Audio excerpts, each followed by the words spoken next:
Guys, kalian udah lihat berita ini belum? Seorang nenek-nenek yang udah nyekolahin 5 anaknya sampai sukses, tapi dia tetap aja dikirim ke panti jompo. Lihat kasus ini, gue jadi ingat dulu waktu anak gue masih kecil-kecil. FYI, anak gue itu dua-duanya itu perempuan.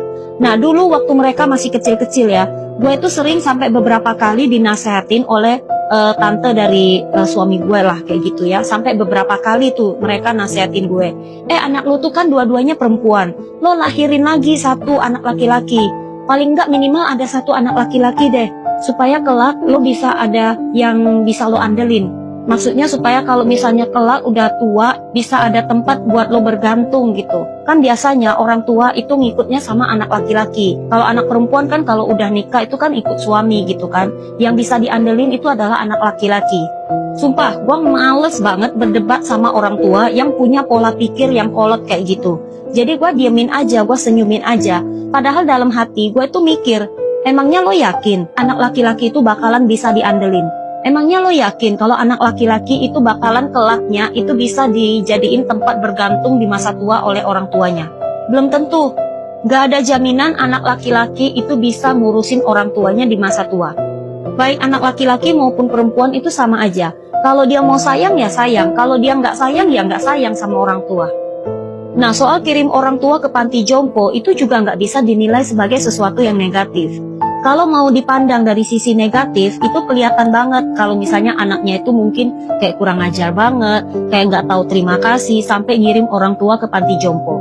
Tapi kalau kita mau mandang dari sisi positif, itu ngirim orang tua ke panti jompo bukan sesuatu yang negatif juga. Kalau misalnya anak-anaknya itu udah pada sibuk dengan urusan masing-masing, di rumah nggak ada orang, nah terus kalau misalnya orang tuanya sendirian aja di rumah, nggak ada yang ngurusin, kalau misalnya terjadi apa-apa gimana? Kalau misalnya dia sakit, nggak ada yang rawat, itu gimana? Orang tua yang tinggal satu rumah sama anak, sama menantu, sama cucu, itu bukan berarti dia nggak kesepian. Banyak kok orang tua yang tinggal satu rumah dengan anak, dengan menantu, dengan cucu, tapi tetap aja merasa kesepian. Karena anaknya sibuk, menantunya sibuk, dan cucunya juga sibuk dengan urusan masing-masing. Jadi nggak ada tuh yang ngajak ngobrol. Jadi walaupun tinggal satu rumah dengan anak dan menantu sama cucu, itu nggak menjamin juga kalau dia bakalan happy, bakalan tenang, bakalan bisa ngelewatin hari-hari dengan bahagia, nggak juga. Ada juga orang tua yang di masa tuanya dia itu malah disuruh jagain cucu di rumah. Jadi dia udah ngurusin anaknya sampai gede, di masa tua dia tetap disuruh jagain cucu. Kalau cucunya ngelakuin kesalahan, yang disalahin orang tuanya. Kalau misalnya cucunya numpahin sesuatu atau jatuhin sesuatu, yang kena marah si orang tuanya. Gimana sih? Jagain cucu aja nggak bisa. Yang kena marah si orang tuanya. Nah itu kan juga nggak bagus kan? Gue ngomong kayak gini bukan berarti gue itu mendukung anak-anak yang ngirim orang tuanya ke panti jompo. Tapi maksud gue, segala sesuatu itu nggak bisa cuma dipandang dari satu sisi aja. Jadi itu semua balik ke pola pikir orang masing-masing. Kalau bisa sayang sama orang tua, bisa biarin orang tua tinggal di rumah, tapi dikasih waktu. Anaknya punya waktu, menantu punya waktu, dan cucunya juga punya waktu untuk bisa ngobrol sama orang tua, itu jauh lebih bagus.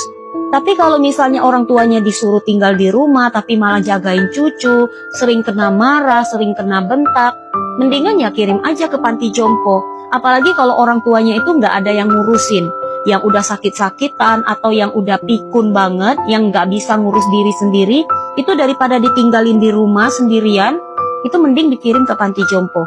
Jadi segala sesuatu itu ada dua sisi, tergantung cara kita mandang dan tergantung dari cara kita menilai.